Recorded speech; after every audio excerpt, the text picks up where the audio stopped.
nada até pela manhã. Caso isso aconteça, queimem o que restar.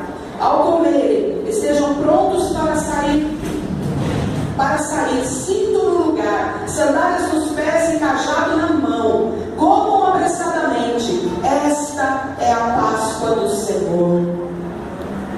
Naquela mesma noite, passarei pelo Egito e matarei todos os primogênitos, tanto dos homens como dos animais.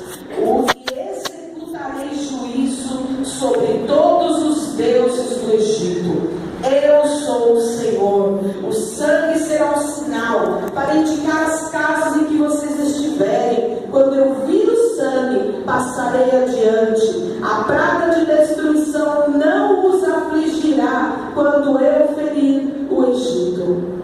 Este dia será um memorial que vocês e todos os seus descendentes celebrarão como festa ao Senhor. Celebrem-no como decreto perpétuo. Amém. Aleluia. A primeira Páscoa aconteceu no Egito. A primeira Páscoa aconteceu numa condição onde o povo era escravo, onde o povo não tinha vontade própria para adorar o seu Deus, onde o povo tinha que servir, onde o povo não podia ir onde queria, não podia ir na igreja. Era um povo que comia erva amargosa. Aqui o texto está falando de erva amarga, está falando de uma situação de vida, está falando de uma condição. A condição desse povo era de amargura, povo escravo. Será que alguém se alegra de ser escravo? Vocês conhecem alguém? Graças a Deus, nos nossos tempos, não vemos escravos físicos, pelo menos no Brasil. Mas existem muitos escravos, escravos de vícios, existem muitos escravos de famílias destruídas, escravos de pecados, escravos de maldições de famílias. Existem. Eu acredito que aqui nesta manhã, nesse lugar, existam muitos escravos. Mas Deus não se alegra de escravos. Deus olhou para esse povo. Esse povo ficou escravo no Egito 430 anos. Mas que Deus é esse que não se compadeceu dessa gente? Que Deus é esse que não se compadeceu desse povo que se chamava povo de Deus? Deus é justo, Deus é juízo e Deus é amor e misericórdia, tudo isso junto. Deus não se compadece do pecado. Deus abomina o pecado. Deus não tem o menor relacionamento, a menor união com o pecado. Mas Deus ama o pecador. Deus nos ama com um amor que nenhum de nós é capaz de medir. Nada nessa terra é capaz de medir o amor de Deus, a não ser a obra que Jesus fez na cruz do Calvário. Ali foi revelado o tamanho do amor de Deus por nós. Mas esse povo, Jesus nem existia. Ninguém nunca tinha ouvido falar de Jesus. Era um povo que sabia da existência de Deus. Era um povo que tinha ouvido falar de Deus. Um povo que veio parar no Egito por um milagre, através de José do Egito. Um homem que se tornou, por obra de Deus, governador do Egito. Um homem de Deus. Mas como o povo de Deus multiplica, como o povo de Deus cresce, que é uma maravilha, esse povo se tornou uma ameaça no Egito. Se multiplicou demais. E por serem tão prósperos, o faraó, depois do faraó que levantou José, os tornou escravos. Eles eram uma ameaça. Nós somos uma ameaça para esse mundo, sabia? Quando nós cremos na palavra de Deus, quando nós nos levantamos a profetizar, a declarar a verdade de Deus nesse mundo, nós somos uma ameaça ao nosso inimigo chamado Satanás, porque ele sabe que quando o Filho de Deus se levanta, e quando o servo de Deus se levanta, crendo nessa verdade, ele não vai continuar naquela situação. Aleluia por isso. Senhor, quer nos levantar nessa manhã. Enquanto a televisão só fala de ovo e de chocolate, enquanto os mercados só falam da promoção,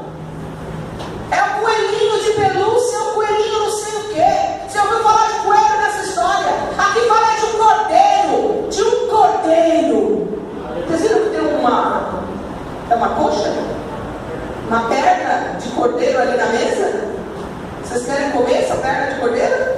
Quem quer? Ixi, mas dá para dividir, são poucos que querem.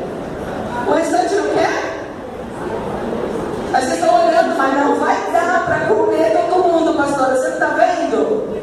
Silvio, dá para todo mundo comer dessa pata de cordeiro? Então serve o povo. Serve o povo. Ajuda aí, pessoal, para ser bem rápido. Nós vamos compartilhar com você a Páscoa que aquele povo lá no Egito comeu. Eles se assentaram em família. Aqueles que a família era muito pequena, talvez a sua seja muito pequena, talvez você esteja aqui sozinho, talvez você esteja aqui só com o seu marido, talvez você esteja aqui só com o seu filho, mas o Senhor preparou uma grande família para você nessa manhã, aleluia, para você compartilhar dessa Páscoa. Eles se assentaram em família e comeram. Pode comer, você pode abrir, você pode comer, fica tranquilo. Ai, pode comer tudo, hoje pode. Pode comer. Eu não vou comer porque comer e falar, né? Não vai dar. Depois eu como. Aquele povo se assentou em família. E Deus falou para eles: esta é a minha Páscoa. Qual é o significado da palavra Páscoa? Eu vou esperar vocês receberem. Aí vocês vão mastigando e me olhando, tá bom? Dá para mastigar e ouvir? Não dá para mastigar e falar, mas ouvir dá. O que tem aí nessa? O pão asmo, que é um pão sem fermento. Aí tem uma verdura, né? Uma erva amarga. Deixa eu ver as caretas. É almeirão, é amargo, não é? Bem amargo. Tem gente que gosta, né? Catalone é amargo também. Deixa eu ver as... Não tem caneta? Acho que não tá amarga essa erva. E tem a carne aí? Tem? Tá bom. Todo mundo recebeu? Vamos voltar para cá. O significado da palavra Páscoa, né, é uma palavra que originou do hebraico, quer dizer pesar, do hebraico. Aqui. Quer dizer pular além da marca, passar por cima, poupar. Esse é o significado da Páscoa, passar por cima. Qual foi a direção que Deus deu para eles? Essa era a última praga. 9 pragas já tinham acabado com o povo egípcio. O povo egípcio já estava acabado com 9 pragas. E todas as áreas do Egito foram tocadas com as 9 pragas. Essa era a última. E Faraó não tinha liberado o povo ainda da escravidão. Essa era a última. Deus falou para eles: vocês celebrem a Páscoa e fiquem preparados, fiquem prontos, sapato no pé, roupa, né, o cinto no lugar, acaba, fiquem prontos, preparados, porque depois dessa praga não vai ter quem te segure, povo de Deus. Aleluia! E Deus falou para eles: comam a carne, comam e façam o que com o sangue do animal, né? Passa nos umbrais, não vou passar aqui, está escrito. Passa ali, ó, nos umbrais, né, da porta, em cima da porta, só que o texto é claro. O texto é claro. Tinha que passar em toda a envergadura da porta, porque o anjo da morte passaria naquela noite.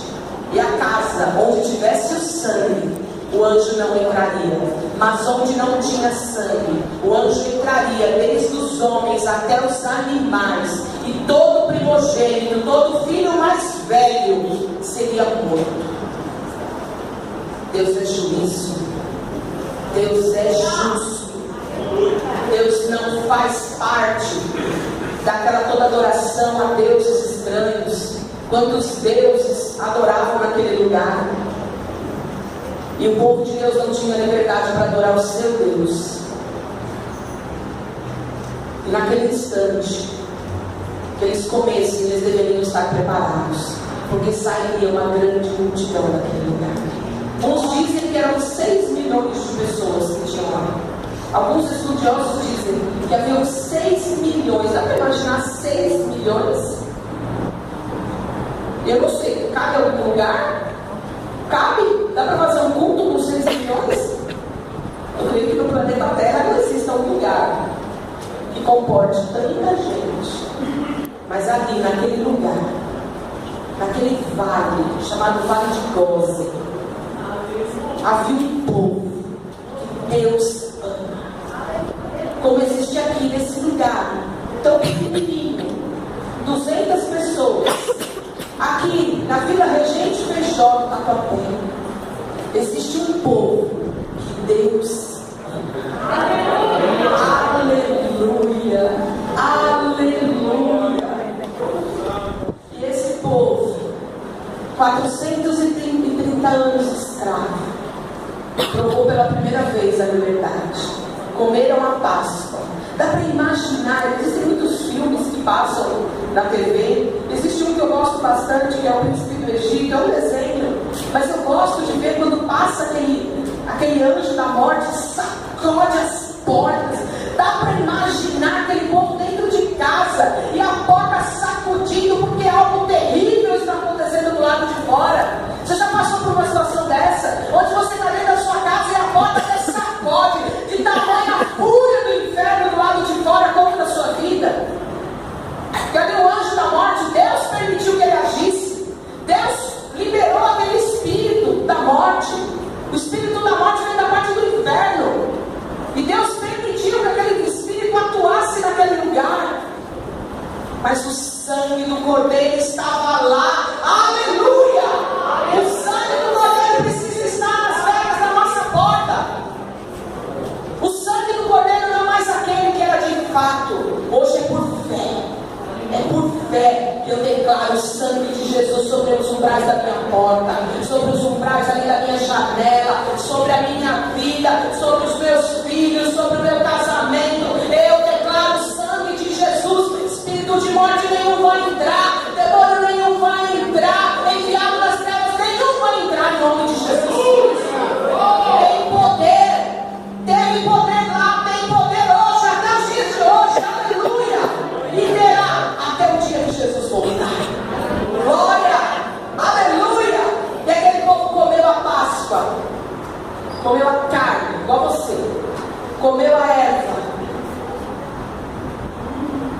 comeu o pão sem fermento. O que significava tudo aquilo? A erva amargosa significa o tempo de escravidão. A carne simboliza Jesus Cristo. Esse pão sem fermento, o fermento para aquele povo significava pecado e corrupção. Deus, quando falou para eles tirarem o fermento do pão, significava que eles deveriam estar separados do mundo e do pecado, separados dos costumes egípcios, separados dos deuses egípcios. Quantos de nós ainda estamos aliançados com o Egito? O Egito simboliza o pecado, o Egito simboliza tudo aquilo que Deus reprova. E quantos de nós ainda estamos aliançados com o Egito? Quantos de nós vivemos lá ainda? Quantos de nós? Se você tem vivido no Egito, quero te dizer nessa manhã, o Senhor te quer fora de lá. O Egito não é lugar para adorar a Deus. Deus não tem parte com esse lugar. Deus não tem parte com esses costumes. Deus não tem parte com a feitiçaria, com a idolatria. Deus não tem parte com isso. Sai do Egito hoje. Sai hoje. Aproveita que você já comeu dessa Páscoa. Essa Páscoa aí, ó, é o sinal de que você vai sair desse Egito em nome de Jesus. E todos eles comeram. E logo pela madrugada, todos, eles não saíram de livre e espontânea vontade, não. Eles foram expulsos de lá. Tem situação na nossa vida que parece que a gente tem que levar um pé. Não tem não? Vocês sabem aonde é o pé? Não vou falar. Nós gostamos tanto do Egito, gostamos tanto dessas práticas, que por livre e espontânea vontade não largamos. Mas Deus é Deus para dar um pé em nós nessa manhã. Em nome de Jesus, vamos sair desse Egito e ser expulsos, porque os egípcios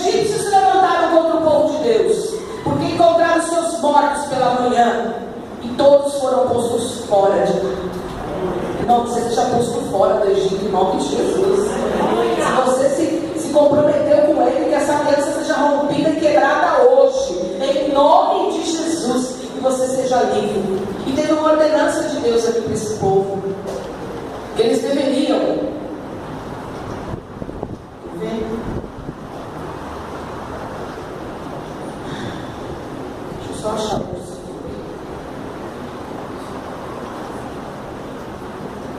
Eles deveriam cumprir este memorial como um memorial eterno. Nunca poderiam deixar de fazer essa prática. O povo judeu, às vezes a gente vê na TV, né? Eles até hoje, até os dias de hoje, uma vez por ano, se juntam em família para comer a Páscoa. E eles colocam as ervas, colocam o pão sem fermento, pão que não tem gosto de nada, né? É o pão sem fermento. Essa festa para o povo judeu é chamada de festa dos pães asmos. 7 dias eles deveriam ficar comendo esse pão, tirar o fermento da casa durante 7 dias. E até os dias de hoje esse povo judeu come essa Páscoa. Até os tempos de Jesus, essa Páscoa fez parte da vida do povo judeu. Mas Jesus, muito perto da sua morte, dias antes da sua morte, se reuniu com a sua família, que não era José, nem Maria e nem os irmãos. Você sabia que Jesus tinha irmãos? Nem os irmãos de Jesus. A sua família eram os seus discípulos. E ele se assentou com os seus discípulos ao redor de uma mesa. Existem quadros, existem fotografias, não sei de onde, né? Porque ninguém fotografou. Acredite. Nós sabemos que existem muitas referências a esse dia. Jesus se assentou ao redor de uma mesa com os seus 12 discípulos. E ali, como era o costume da época, o pão não podia faltar na mesa. E o cálice de vinho também não. Era um costume. Eles eram alcoólatras? Não. Eles não bebiam para se embriagar. Fazia parte da bebida deles. Igual a gente, né? Que não pode faltar Coca-Cola na nossa mesa, né? Não? Falta Coca-Cola na sua mesa? De jeito nenhum, né? Jesus nos liberta do vício da Coca-Cola, Senhor. E ali naquela mesa, além de todos os utensílios, de todos os alimentos que faziam parte da Páscoa judaica, a palavra de Deus não ressalta Jesus comendo a erva. A palavra de Deus não ressalta Jesus comendo um pão sem fermento. Mas a palavra de Deus ressalta, pastor, vem cá, pega um pão desse. Jesus tomando um pão, qualquer um que você puder rasgar, com a sua mão. A palavra de Deus ressalta que Jesus tomou um pão que havia na mesa, e ele o tomou nas suas mãos e o partiu. E ele disse para os seus discípulos: este é o meu corpo, que é partido por vós. Fazer isto em memória de mim. O memorial eterno que Deus ordenou lá no Egito. Sabe quantos anos antes desse acontecimento? 1445 anos antes de Cristo, a primeira Páscoa foi celebrada lá no Egito. E agora, 1445 anos depois, Jesus toma um pão e ele diz: aquele cordeiro lá que foi morto, vocês não vão precisar mais matar cordeiro nenhum, vocês não vão precisar mais comer cordeiro nenhum, nada, nenhum animal precisará mais ser sacrificado, porque eu sou o cordeiro pascal a partir de hoje. Aleluia!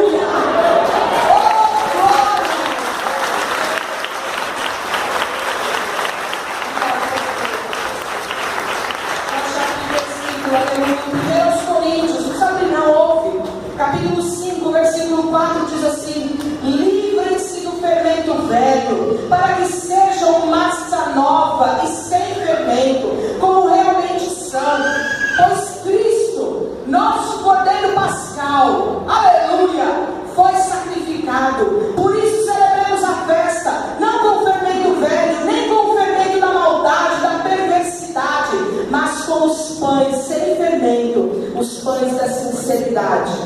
verdade. Jesus se fez o cordeiro. Aquele sacrifício, aquele cordeiro que era morto, era um sacrifício temporário, tinha validade de um ano. No ano seguinte, um novo cordeiro precisava ser morto. E no outro ano, um novo cordeiro precisava ser morto. Por 1400 e tantos anos, cordeiros foram mortos a serem oferecidos na Páscoa. Mas a partir daquele dia, Jesus disse: nenhum cordeiro mais precisa ser morto, porque eu sou o sacrifício perfeito, eterno, não mais temporário, mas definitivo. Para aquele que crê, aleluia, Jesus morreu, Ele levou sobre si o meu pecado, o seu pecado. Jesus mudou a nossa história, Ele mudou a história até dos livros de história da escola. Antes de Cristo e depois de Cristo, quem é que pode negar que Ele veio e que Ele fez essa obra? Quem é que pode negar?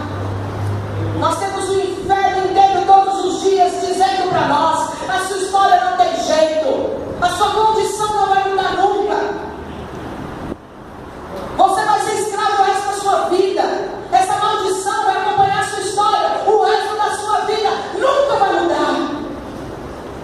Está aqui, ó, de manhã, de tarde, de noite. E tem uns que até na madrugada, os pesadelos. Jesus mudou essa história. Jesus mudou essa história. Ele mudou a minha história. Ele mudou a sua. E daquele que não foi mudada, essa proposta é para você nessa manhã. Uma das maiores prisões, o Espírito Santo sentado ali, ele falou: você tem que falar. E eu tenho que falar. Uma das maiores prisões na nossa vida é a falta de perdão. Isso é uma cadeia terrível do inferno para nós. Falta de perdão. Eu não perdoo meu pai porque ele não me educou do jeito que eu esperava. Eu não perdoo minha mãe porque ele me amou como eu queria que ele me amasse. Eu não perdoo meu filho porque ele não é aquilo que eu queria que ele fosse. Eu não perdoo meu cônjuge. Eu não perdoo meu patrão. Eu não perdoo nem Deus. Porque como eu posso viver essa situação, Deus? Como é que o Senhor permite? Eu não me perdoo por ter feito coisas que eu sabia que estava errado. A falta de perdão é uma prisão que só você tem a chave. Só você tem a chave dessa cadeia. Se Jesus não tivesse nos perdoado, nós não estaríamos aqui. E não foi porque nós merecemos. Não foi. Porque às vezes nós olhamos para a situação do outro, mas ele está errado. Ela está errada. Não merece perdão porque está errado. Se nós fôssemos receber o perdão de Deus porque estávamos certos, nenhum de nós teríamos recebido. Estaremos todos condenados, como diz em Romanos 3:23.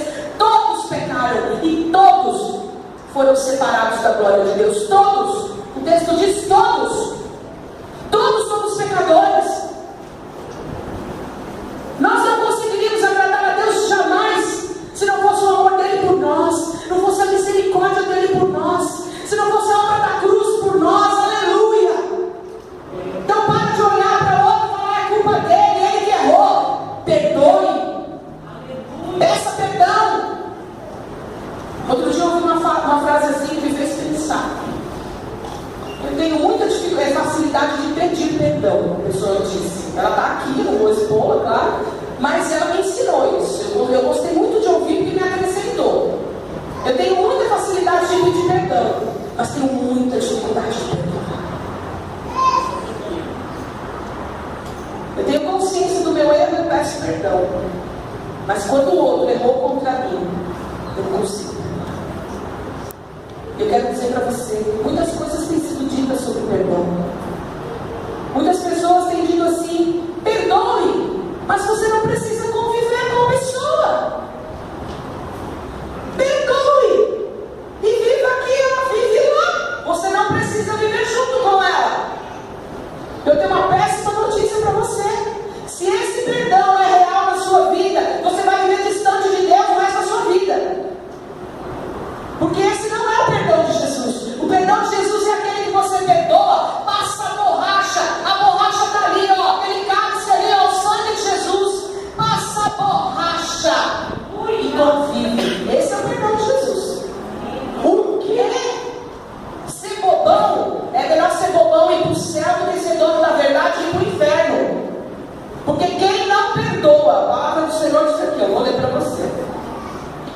Isso não estava no script, mas quem manda aqui não sou eu, nem você, né?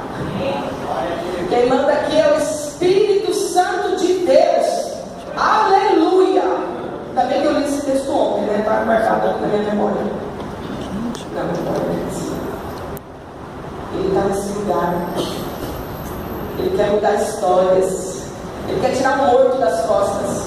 Quem não perdoa, carrega o morto nas costas.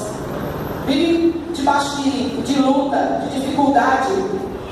Aqui a palavra de Deus em Mateus capítulo 6 fala da oração do Pai Nosso. O último versículo da oração do Pai Nosso é assim, ó: perdoa as nossas dívidas, assim como perdoamos aos nossos devedores. E não nos deixes cair em tentação, mas livra-nos do mal, porque teu é o reino, o poder e a glória para sempre. Amém. Esse é o último versículo da oração do Pai Nosso. Aí vem mais dois, antes de acabar aqui o assunto. Ele diz assim: pois, se perdoarem as ofensas uns dos outros, o Pai Celestial também lhes perdoará. Mas, diga, porém, se não perdoarem uns aos outros, o Pai Celestial não lhes perdoará as ofensas. Isso aqui é muito sério.